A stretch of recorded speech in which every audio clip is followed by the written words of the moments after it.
नमस्ते दोस्तों, book tuber विशाल channel में आपका फिर से स्वागत है, जहां हम किताबों और आत्म सुधार की दुनिया का पता लगाते हैं। आज हम डेल कार्नेगी की अच्छा बोलने की कला और कामयाबी बुक के चैप्टर में खुद को डालेंगे। तो चलिए शुरू करते हैं।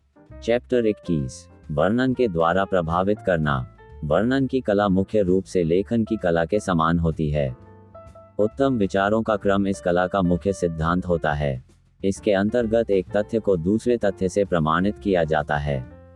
पहले मस्तिष्क में विचारों की कड़ी जन्म लेती है और फिर इन विचारों को सही शब्दों के चयन के द्वारा क्रमबद्ध रूप से प्रस्तुत किया जाता है। वॉल्टर बैगहॉट, साहित्यिक अध्ययन। हमारी भाषा दिलचस्प रूप से ऐतिहासिक है। यदि आपने गौर किया हो तो अधिकतर व्यक्ति वर्णन की शैली में वार्तालाप करते हैं। वर्णन के दौरान आमतौर पर विचारों को प्रस्तुत नहीं किया जाता। हालांकि विचारों को प्रस्तुत करना बहुत आसान होता है, लेकिन इसे नजरअंदाज किया जाता है। आमतौर पर घटना से संबंधित तथ्यों के आधार पर वर्णन किया जाता है। इस तरह वर्णन का विस्तार किया जाता है। वर्णन से घटना के वक्त उपस्थित व्यक्तियों को हटा दीजिए। सोचिए, अब वर्णन का प्रवाह कैसा होगा। वाक्चतुर वक्ता के पास भी शब्दों की कमी हो जाएगी। ज्ञानी से ज्ञानी व्यक्ति मौन हो जाएगा। भाषा के निपुण जानकारों के कंठ सूख जाएंगे और मूर्ख तो मानव सभा से गायब ही हो जाएंगे। इस प्रकार हम केवल इतिहास के नियमों का पालन करते हैं। हम कहते कम हैं और जिक्र ज्यादा करते हैं। थॉमस कार्लाइल, इतिहास पर चर्चा। वर्णन का एक छोटा सा हिस्सा वक्ता को साधन प्रदान करता है। इस हिस्से में या तो कोई किस्सा छिपा होता है या फिर जीवनी से संबंधित तथ्य। साथ ही वर्णन से संबंधित घटना के साधारण पहलू भी सम्मिलित होते हैं। वर्णन का अर्थ है किसी घटना को कथा के समान प्रस्तुत करना या फिर तथ्यों के समूह और घटनाओं को किसी किस्से के समान पेश करना। वर्णन के मुट्ठी भर सिद्धांत होते हैं, लेकिन इसके सफल अभ्यास के लिए भाषा की कला की आवश्यकता होती है। इसमें कला का उपयोग इतना गहन होता है कि वर्णन के दौरान नियमों और सिद्धांतों पर ध्यान ही नहीं दिया जा सकता। प्राथमिक तौर पर ध्यान दीजिए कि किस प्रकार वक्ता और लेखक के वर्णन का अंदाज भिन्न होता है। संवाद के विस्तार और किरदार के चित्रण का इस्तेमाल कहाँ नहीं किया जाता, कहाँ तथ्यों के विस्तार की स्वतंत्रता नहीं होती और मंच पर वर्णन की कला का अर्थ क्या होता है। निश्चित रूप से वर्णन की सभी विधियों में कुछ समानताएं अवश्य होती हैं। विवरण, व्याख्यान, वाद विवाद और अपील के द्वारा वर्णन की कड़ियों को जोड़ा जाता है। कड़ियों को इस प्रकार जोड़ा जाता है कि वर्णन का अंत बहुत प्रभावशाली हो जाए। प्रभावशाली क्षण तक वर्णन के अहम विचार को गुप्त रखा जाता है और गैर जरूरी पहलुओं को दबाने की कोशिश की जाती है। इसी प्रकार हानिकारक तथ्यों को उजागर नहीं किया जाता है। हम कह सकते हैं कि चाहे मंच हो या पत्रिका, वर्णन की कला में ऐतिहासिक तथ्यों के अलावा भी बहुत कुछ होता है। घटनाओं को क्रमबद्ध तरीके से जोड़ना भी बहुत अहम प्रक्रिया होती है। इस प्रकार वर्णन प्रभावशाली हो जाता है। ध्यान देने योग्य है कि मंच पर प्रस्तुत किए जाने वाला वर्णन या तो कम सुसंस्कृत होता है या फिर बहुत नाटकीय। इसके विपरीत लेख के द्वारा किया गया वर्णन ज्यादा निपुण होता है, या कह सकते हैं कि उसमें नाटकीय प्रभाव कम होता है। लेकिन आज के दौर में मंच पर वर्णन की कला प्रस्तुत करने वाले वक्ता पुराने जमाने के वक्ताओं के मुकाबले अलग अंदाज पेश करने में विश्वास रखते हैं। आज के वक्ता या तो बहुत गौरवशाली ढंग से प्रस्तुतिकरण करते हैं या फिर आडंबरपूर्ण तरीके से जनता के समक्ष वर्णन की कला पेश करते हैं। भाषण की कला में निपुण वक्ताओं के एक ही अंदाज को बार बार सुना जाता है तो वक्ता में बोरियत का एहसास पैदा होने लगता है। लिहाजा वर्णन के अंदाज को एकरूपता के दंश से बचाना चाहिए। कथा और किस्से के अनुसार वर्णन के अंदाज में भिन्नता आवश्यक होती है। कथा का प्रभाव। किसी घटना को लघुकथा के रूप में प्रस्तुत करना महत्वपूर्ण कला है। इस कला के माध्यम से मुख्य विचार को प्रभावशाली ढंग से प्रस्तुत किया जा सकता है। मुख्य विचार जितना गहरा होता है, उसका स्वरूप उतना ही सघन हो जाता है। वक्ता के अचानक विषय वस्तु पर पहुंचने से दर्शकों में किस्से के लिए दिलचस्पी बढ़ जाती है। किसी किस्से को उदाहरण या चित्रण के तौर पर प्रस्तुत करने से विचार का मुख्य विषय स्थिर रहता है। इस प्रकार वक्ता भाषण के मकसद को पूर्ण करता है। यदि किसी बहुत हास्यप्रद चुटकुले को नीरस अंदाज में सुनाया जाए तो जाहिर तौर पर उसका हास्य नष्ट हो जाता है। इसके विपरीत किसी नीरस किस्से को वर्णन के द्वारा दिलचस्प बनाया जा सकता है। किसी हास्यप्रद और हाजिर जवाब किस्से को बातचीत में शामिल करने का मौका आसानी से मिल जाता है। हाजिर जवाबी बहुत दिलचस्प होती है, गहरी छाप छोड़ती है और कभी कभी सीधे दिल को छू जाती है।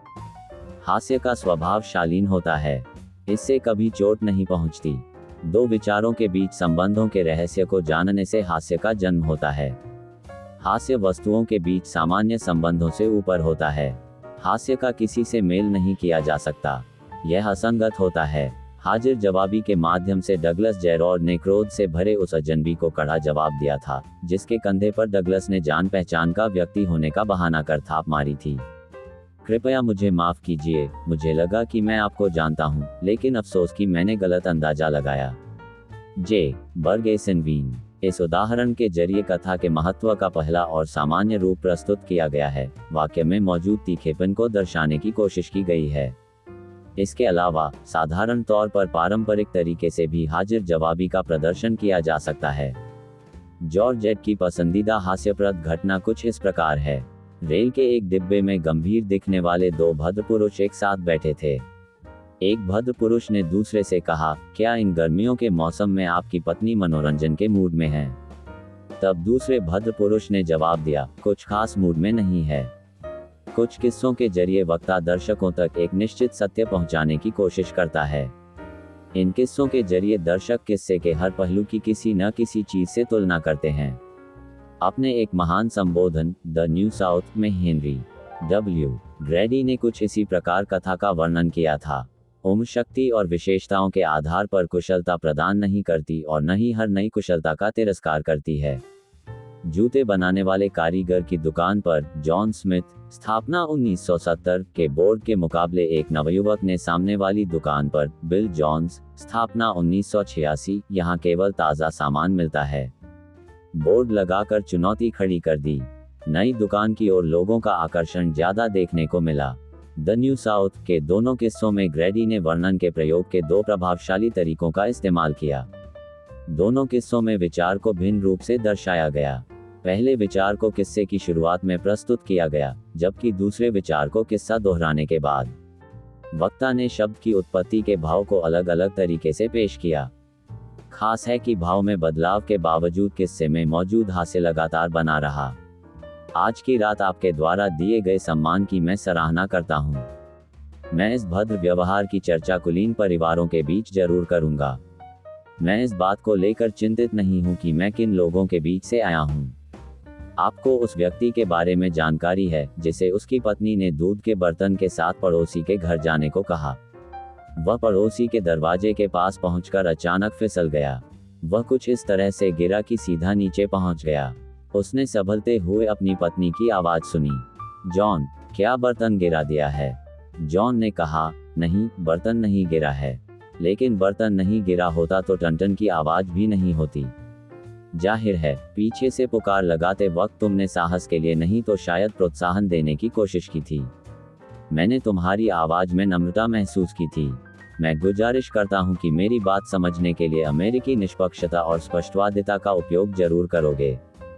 सुबह के वक्त कुछ छात्रों को बाइबल का पाठ पढ़ाते समय एक धर्मोपदेशक ने एक अहम सुझाव दिया था। उपदेश सुनने से पहले छात्र आपस में चिपके पृष्ठों को उलट पलट रहे थे। अगले दिन धर्मोपदेशक ने एक पृष्ठ के निचले हिस्से से कुछ पढ़ा। जब नोहा 120 वर्ष का था तो वह अपनी धर्मपत्नी को अपने साथ ले गया। ये पढ़ते समय उसने पृष्ठ को पलटा। नोहा के पास पुस्तक रखने के लिए लकड़ी का एक बॉक्स था। ये पढ़ने के बाद धर्मोपदेशक आश्चर्य से घिर गया। उसने इस किस्से को दोबारा पढ़ा और कहा, मित्रों, मैं इस किस्से को पहली बार पढ़ रहा हूँ। बाइबल के इस किस्से पर मेरा ध्यान पहले कभी नहीं गया।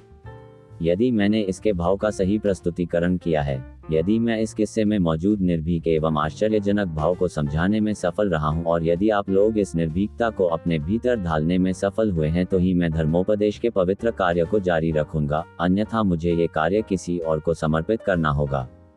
इस प्रकार जाने अनजाने कई बार वक्ता किस्से की भूमिका को अनदेखा कर देता है। परिणामस्वरूप वर्णन के प्रयोग का सिलसिला टूट जाता है। निम्नलिखित उदाहरण पर ध्यान दीजिए। एक तरफ टेक्सास में स्थित डिब्बे के कारखाने में दोपहर का भोंपू बजते ही कर्मचारियों में काम पर वापस लौटने की हड़बड़ी मची थी। वहीं पास के रेलवे स्टेशन के एक कोने में मजबूत पैरों वाला सांवला व्यक्ति सिर झुकाए स्थिर बैठा था। उसने कारखाने के भोंपू की आवाज खत्म होने तक स्थिरता बरकरार रखी। भोंपू की आवाज खत्म होने के बाद एक लंबी और भारी सांस लेते हुए खुद पर टिप्पणी की, आवाज पूर्व की ओर गई है। वहां लोगों के लिए इस वक्त रात के भोजन का समय हो गया होगा, लेकिन मेरे लिए तो फिलहाल दोपहर के 12 बजे हैं। अमेरिका के सभी छोटे व बड़े कारखानों में फिलहाल लगभग ऐसा ही माहौल होगा, लेकिन क्यों?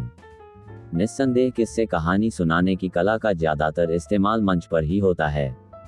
धर्मोपदेश देते वक्त आमतौर पर विस्तार से व्याख्यान नहीं किया जाता, लेकिन उपदेश के भाव को उदाहरणों के द्वारा समझाने का प्रयास जरूर किया जाता है। डॉक्टर अलेक्जेंडर मैक्लारेन के निम्नलिखित उदाहरण पर ध्यान दीजिए। भारतीय फकीरों की तरह कुछ लोग हाथों को सिर से ऊपर उठाकर तब तक खड़े रहते हैं जब तक हाथ अकड़ न जाएं। हम इन लोगों को धार्मिक स्थल के पास सालों डेरा डाले देखते हैं। वे लगातार तपस्या करते रहते हैं, लंबे समय तक स्थिर रहते हैं। इनके लंबे बालों में चिड़ियां घोंसला बना लेती हैं। ये धूल, गर्मी, शीत और बरसात जैसी विपदाओं के बावजूद एक स्थान से दूसरे पवित्र स्थान तक लंबा सफर तय करते हैं। इनके लंबे बाल वस्त्रों का कार्य करते हैं। ऐसा प्रतीत होता है जैसे किसी ने इन्हें अभिशापित कर दिया हो। ये लोग मंदिरों और मठों की स्थापना करते हैं। ये वह कार्य करने में सक्षम होते हैं जिसे कई लोग मिलकर भी नहीं कर सकते। इन्हें कठिन कार्य करने का दौरा सा पड़ता है। ये लोग अपने शरीर को मानव कल्याण के लिए कष्ट देते हैं ताकि आम इंसान को स्वर्ग के मार्ग का ज्ञान प्राप्त हो सके। ये लोग उच्च आचरण, अनुशासन और धर्म के मार्ग को अपनाकर जन कल्याण के कार्य को पूर्ण करते हैं। ये लोग इन सभी कार्यों को खुशी खुशी करते हैं। ये जीवन के आम उपदेशों पर ध्यान नहीं देते। शरीर की शुद्धता के लिए स्नान आवश्यक है। स्नान और जल के द्वारा शरीर की शुद्धि होती है। जल हर मैली चीज को शुद्ध कर सकता है। स्नान करें और शुद्ध रहें। लेकिन योगी पुरुषों के लिए जल शुद्धता का कारण नहीं होता। उनके लिए ईश्वर की शरण ही शुद्धता का मुख्य स्रोत है। जॉर्डन के जलाशय में स्नान करने से कुष्ठ रोग का निवारण नहीं होता। शुद्धता का स्रोत प्रभु के रक्त में बसा होता है। ईश्वर सभी विकारों को दूर करने की शक्ति रखता है। ईश्वर की साधना से बड़े विकार दूर हो जाते हैं और परम शुद्धता प्राप्त होती है। किसी किस्से कहानी की प्रस्तावना के विषय में आखिरी सुझाव यह है कि फूहड़ शुरुआत आत्मघाती सिद्ध होती है। इसके विपरीत सटीक व स्पष्ट वाक्य से प्रस्तावना को बल मिलता है और दर्शकों में रुचि पैदा होती है। अंग्रेजी के हास्यरस लेखक कैप्टन हेनरी ग्राहम ने लड़खड़ाकर बोलने के विषय पर परम आलोचनात्मक उदाहरण पेश किया है। मेरे लिए सर्वप्रिय किस्सों में से श्रेष्ठतम स्थान पर सन 1905 का एक किस्सा है। बॉस्टन की यात्रा करते वक्त मुझे महसूस होने लगा कि मैं बॉस्टन पहुंचने वाला हूं, लेकिन वास्तव में मेरी बुद्धि जैसे बंद थी। मैं असल में वॉशिंगटन पहुंच गया था। एक बार एक बड़े मजेदार व्यक्ति के साथ समय गुजारने का मौका मिला। अफसोस कि मुझे उसका नाम याद नहीं है। शायद उसका नाम विलियम था या विल्सन या फिर विल्किंस, कुछ ऐसा ही नाम था उसका। ट्रॉली कार में घूमते वक्त उसने मुझे एक किस्सा सुनाया। मुझे आज भी अच्छी तरह याद है कि उस किस्से को सुनने के बाद मैं दिल खोलकर हंसा था। रात में सोने से पहले मुझे वह किस्सा फिर याद आ गया और मैं एक बार फिर जोर जोर से हंसने लगा। उस किस्से में जबरदस्त हास्य था, कमाल का हास्य। मैं विश्वास के साथ कह सकता हूं कि किसी ने इतना हास्यप्रद किस्सा कभी नहीं सुना होगा, लेकिन अफसोस मुझे वह किस्सा याद नहीं है। जीवन संबंधी तथ्य, व्यक्तित्व और जनता के समक्ष भाषण देने की कला में गहरा संबंध होता है। स्वाभाविक तौर पर जीवन से संबंधित तथ्यों के व्याख्यान में किस्सों को शामिल किया जाता है। प्रशंसा करने के लिए भी किस्सों का सहारा लिया जाता है। इसके अलावा यादगार संबोधन, राजनीतिक भाषण, धर्मोपदेश, उपदेश और मंच पर पेश किए जाने वाले अन्य प्रस्तुतिकरण के लिए भी किस्सों का सहारा लिया जाता है। इसी प्रकार मोसेस और लीग पर किस्सों के सहारे पूर्ण धर्मोपदेश तैयार किया जा सकता है। अधिक स्पष्टता के लिए निम्नलिखित उदाहरण पर ध्यान दीजिए। लेक्सिंगटन की स्मृति। इस महीने की 19 तारीख की सुबह पूरे 80 साल बीत जाएंगे। हैनकॉक एवं एडम, मोसेस एवं एरॉन सभी इसी शहर में मौजूद लेक्सिंगटन में मौजूद थे। अपने निडर वाक्यों से उन्होंने एक बड़े अधिकारी के विरुद्ध सवाल खड़े किए थे। ब्रिटेन के करीब हजारों सैनिक इन महान हस्तियों को गिरफ्तार कर समुद्र के किनारे मुकदमे के लिए ले गए। इस तरह वसंत की उस सुबह को अमेरिका में स्वतंत्रता संग्राम को कुचलने की तैयारी की गई। लेकिन इसके विरुद्ध अमेरिकी स्वतंत्रता सेनानी एकजुट हो गए। स्वतंत्रता सेनानियों का सेनानायक एक लंबे कद और चौड़ी भौहों वाला गंभीर व्यक्ति था। वह सेना में काम कर चुका था। उसने अपनी सेना को तैयार किया। सेना में कुल 70 जवान थे। सभी स्वतंत्रता सेनानियों ने राइफल और गोलियों का भंडार इकट्ठा किया। उसने सभी सैनिकों को संबोधित करते हुए कहा कि यदि जंग के दौरान एक भी सैनिक घबराकर भागने की कोशिश करेगा तो मैं उसे खुद गोली मार दूंगा, और भगवान न करे यदि मेरा हौसला डगमगा जाए तो आप मुझे बेझिझक गोली मार देना। याद रहे कि हम पहली गोली नहीं चलाएंगे, लेकिन यदि उस ओर से गोली चलती है तो उन्हें कड़ा जवाब दिया जाएगा। महानुभावों, आप जानते हैं कि फिर क्या हुआ। किसानों और मजदूरों को जुटाकर तैयार की गई उस सेना ने जमकर लड़ाई की। शायद दुनिया में ऐसी गोलीबारी किसी फौज ने पहले कभी नहीं की होगी। ब्रिटिश सैनिकों की कई गुना फौज से स्वतंत्रता सैनिकों ने जमकर लोहा लिया। कई बार ब्रिटिश फौज के पैर उखाड़े। अमेरिकी स्वतंत्रता सेनानियों की यही बहादुरी आगे चलकर अमेरिका की स्वतंत्रता का मुख्य कारण बनी। उन सेनानियों की बहादुरी को यादगार बनाने के लिए उस स्थान पर एक भव्य स्मारक की स्थापना की गई। मुझे गर्व है कि मैंने भी उसी छोटे से शहर में जन्म लिया है। इसी शहर की आबोहवा में मैंने अपना बचपन बिताया है। एक रविवार की सुबह मेरी माँ मुझे उस स्मारक तक लेकर गई। मैंने पहली बार उस पर अंकित पंक्तियों को पढ़ा। उस पर लिखा था, ईश्वर के पवित्र कार्य और देश के लिए बलिदान करने वाले वीर सपूत। महानुभावों, स्वतंत्रता का जज्बा और न्याय की अहमियत उसी दिन से मेरे दिल में समा गई। उस स्मारक के नीचे मेरे पूर्वजों की अस्थियां विराजमान हैं। उनके खून से सींची गई लेक्सिंगटन के मैदानों की घास आज भी हरी है। उस स्मारक पर मेरे नाम का एक हिस्सा सबसे ऊपर अंकित है। ब्रिटिश सैनिकों को धूल चटाने वाले अमेरिकी किसानों व मजदूरों को प्रोत्साहित करने वाले, अपने शब्दों और भाषण के द्वारा अमेरिकी स्वतंत्रता संग्राम को एक कोने से दूसरे कोने तक प्रसिद्ध करने वाले, लड़ाई के मैदान में आखिरी दम तक टिकने वाले वह महान शक्तिशाली सेनानायक और कोई नहीं, मेरे दादा थे। उनके बहादुरी भरे किस्सों और दुश्मनों से छीनी गई मस्केट राइफल से मुझे एक और शिक्षा मिली कि अन्याय के खिलाफ शस्त्र उठाना ईश्वर की आराधना के समान होता है। मैं किस्सों की उस पुस्तक और राइफल को हर वक्त अपने साथ रखता हूँ। इस जीवन में मेरा बस एक ही लक्ष्य है, ईश्वर और देश के लिए पूर्ण समर्पण। थियोडोर पाकर। सामान्य तौर पर घटनाओं का व्याख्यान। इस विस्तृत एवं बंधन मुक्त व्याख्यान में बातचीत के कई तरीकों का मिश्रण उपस्थित है। इससे भाषण को प्रभावशाली बनाने में सहायता मिलती है। निपुण वक्ता बदलाव के द्वारा भाषण को और आकर्षक बना देता है। भाषण के अंदाज में बदलाव ही इस विश्लेषण का मुख्य उद्देश्य है, लेकिन इस उदाहरण को कंधे पर न ढोएं। जरूरी नहीं है कि एक ही उदाहरण सभी परिस्थितियों में कारगर साबित हो। जॉर्ज विलियम कर्टिस की पॉल रिवर्स राइड में घटनाओं के शुद्ध व्याख्यान को भाषण के दौरान कई नए अंदाज में पेश किया गया। उस शाम 10 बजे लेफ्टिनेंट कर्नल स्मिथ की अगुवाई में 800 ब्रिटिश सैनिक नौकाओं के सहारे कैम्ब्रिज तक पहुंचे। गैज सोच रहा था कि आम लोगों तक खबर नहीं पहुंच सकी है। दरअसल लॉर्ड पसी ने लोगों को कहते सुना था कि फौज अपना लक्ष्य प्राप्त करने में चूक जाएगी। पसी ने ये खबर गैज तक पहुंचाई। गैज ने तुरंत आदेश दिया कि कोई भी शहर छोड़कर नहीं जाएगा। वहीं जैसे ही सैनिक दस्ते ने नदी पार की, एबेनेजर डोर संदेश के साथ दौड़ता हुआ आया और पॉल रिवेर नदी के रास्ते चार्ल्सटाउन की ओर रवाना हो गया। अपने साथी से सहमत होकर रॉबर्ट न्यूमैन ने उत्तरी गिरजाघर की और लालटेन की रोशनी धीमी तेज कर ब्रिटिश सेना के नदी तक पहुंचने का संकेत भेजा। इस घटना को व्याख्यान के जरिए इस प्रकार रोचक बनाया गया। वह एक शानदार रात थी। ठंडी हवा चल रही थी, लेकिन रात ज्यादा ठंडी नहीं थी। बसंत की दस्तक साफ महसूस हो रही थी। पहाड़ हरी घास से ढके हुए थे। खेतों में गेहूं लहरा रहे थे और हवा में बागीचों की ताज़ा खुशबू महक रही थी। रॉबिन ने सीटी बजाई, चिड़ियों ने चहचहाना शुरू कर दिया, लेकिन थोड़ी ही देर में माहौल फिर पहले की तरह शांत हो गया। चांद की साफ रोशनी में फौजी दस्ता दबे पांव आगे बढ़ता रहा। पॉल रिवेर तेज कदमों के साथ मैडफोर्ट और पश्चिमी कैम्ब्रिज के रास्ते होता हुआ लोगों को लेक्सिंगटन, हैनकॉक और एडम के खिलाफ उकसाने का काम करता रहा। इस खबर को फैलने से रोकने के लिए भेजी गई ब्रिटिश फौज को पॉल की हरकतों की कानों कान खबर तक नहीं लगी। श्रीमान कर्टिस ने भी भाषण के दौरान एक घटना का बड़ी खूबसूरती के साथ वर्णन किया। शिक्षित व्यक्ति द्वारा नेतृत्व। एक आधुनिक अंग्रेजी चित्र ने हॉथॉर्न की मानसिक योग्यता को नई प्रेरणा प्रदान की। चित्रकार ने उस चित्र को वे कैसे मिले थे का नाम दिया। घबराए हुए दो दुबले पतले स्त्री पुरुष जंगल में भटक रहे थे। रास्ते में उन्हें एक महिला और बालक दिखाई दिया। एक अलौकिक आकर्षण से वशीभूत होकर वे दोनों उस महिला और बालक को एकटक नजरों से देखने लगे। उनका आकर्षण इतना गहरा होता गया कि कुछ देर बाद वे दोनों खुद को उस महिला और बालक के रूप में महसूस करने लगे। उनके गालों पर यौवन की चमक उत्पन्न होने लगी। उनकी आंखों में उम्मीद की किरण प्रज्वलित हो गई।